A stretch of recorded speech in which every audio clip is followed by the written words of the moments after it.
Terkini upaya kriminalisasi hukum oleh salah satu ormas di NTT terhadap Romo Patrice Allegro. Pada penghujung Juli dan awal Agustus tahun 2025, dinamika sosial keagamaan di Kupang memuncak ketika Forum Ormas NTT Bersatu secara resmi melaporkan Romo Patrice Allegro, Imam Katolik dari Keuskupan Kupang, ke Polda Nusa Tenggara Timur atas dugaan penistaan agama. Laporan ini diakibatkan oleh unggahan video viral di TikTok dan YouTube, di mana beberapa narasi Romo Patrice, seperti menyebut ajaran Protestantisme sebagai serigala berbulu domba, dan mempertanyakan klaim keselamatan mereka, dinilai melukai keyakinan umat Kristen Protestan dan menimbulkan keresahan publik.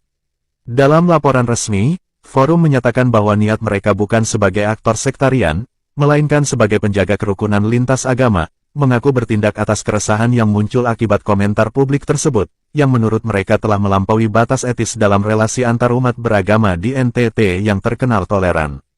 Agenda politik atau agama. Menariknya, aktivis hukum Ferdi Maktaen, SH menyampaikan bahwa laporan ini tidak semata soal teologi. Ia menduga terdapat motif politik yang membayangi, yakni usaha menggoyang Kapolda NTT Irjen Pol Rudi Darmoko, yang kini dikaitkan dengan potensi naik bursa calon Kapolri. Menurut Ferdi, penciptaan narasi konflik antarumat beragama sengaja digunakan sebagai alat untuk mengevaluasi pimpinan kepolisian di daerah ini. Tokoh hukum ini juga mengkritik cara penyebutan video berdurasi kurang 3 menit, yang semula dimaksudkan sebagai ceramah internal gereja, dipelintir menjadi materi penistaan agama publik. Ia mendesak agar penegak hukum tidak gamang atau terjebak politik ketika menangani kasus yang sangat sensitif semacam ini. Media lokal Media Kupang mengambil sudut pandang serupa, menyebut bahwa narasi laporan ini berlapis agenda yang lebih besar daripada sekadar nilai etika dialog antariman, bahkan menyebutnya skenario untuk meruntuhkan reputasi Kapolda NTT. Adanya kritik hukum dan permintaan cabut laporan dari sejumlah pihak. Bukan hanya aktivis saja yang menyoroti hal ini, akademisi hukum Robert Salu SHMH secara tegas menjelaskan bahwa laporan tersebut tidak memenuhi standar pidana penistaan agama sesuai pasal 156 AKUHP. Menurut Robert, tidak ditemukan unsur kebencian atau itikat buruk dalam pernyataan Romo Patrice, yang lebih tepat dimaknai sebagai ekspresi ajaran agama yang dilindungi konstitusi.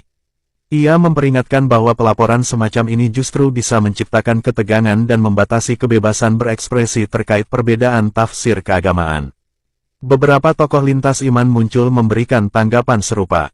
Padma Indonesia, lewat ketua pembinanya Gabriel Goa, mendesak agar ormas pelapor mencabut laporan tersebut untuk mencegah konflik SARA di NTT.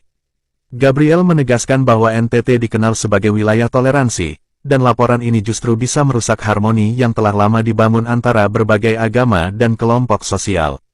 Padma juga mengajak organisasi keagamaan lain agar bersama-sama melawan isu yang lebih mendesak seperti perdagangan manusia dan kekerasan seksual, bukannya saling menyeret ke arena hukum agama yang berpotensi memecah belah masyarakat. Bagaimana bingkai filosofis dan hukum gereja Katolik? Kasus ini merupakan ujian nyata terhadap bagaimana negara dan masyarakat merespons klaim kebenaran doktrin yang disampaikan melalui platform digital. Sebagaimana ditegaskan oleh Robert Salu, hukum pidana tidak dirancang untuk menentukan benar atau salahnya ajaran agama, itu ranah teologi, bukan yudikatif.